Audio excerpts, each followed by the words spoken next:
Yeah, but how can you package someone who oversaw the worst SARS killing in Nigeria? It doesn't matter. Like SARS. I mean, SARS. I interviewed one of the ladies who lost her brothers to SARS in Anambra State, and I was on Anambra when this happened. I know when the 50 dead bodies were seen floating in Ezu River, and I was there. I know when it happened. I was on Anambra then when I was in Unizik. Okay. So I knew how the state felt. Like it was a shock to everyone in the states. How can you wake up one morning and suddenly dead bodies are floating in the river?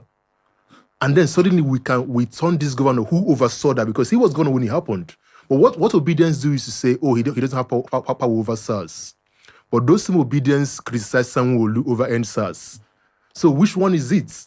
No, and as governor of the state, every Nigerian knows you have power in your state. You have the last say. You cannot say that SARS you don't know what SARS is doing.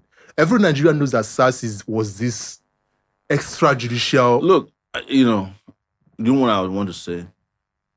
Now that we've spoken about Obi, can we move on? I know you love. No. The reason I'm saying that is that our job. I think our job is also.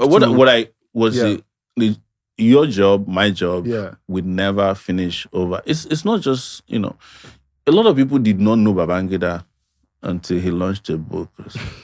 That was the kind of aura he created around himself when he was military head of state. You could not criticize him. Yeah. He created guys who said Babangida was God.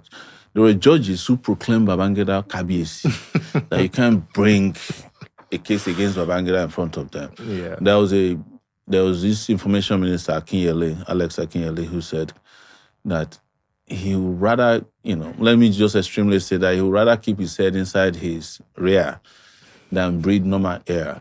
So you find that from time to time in history, and these are not accidents, they are contrived.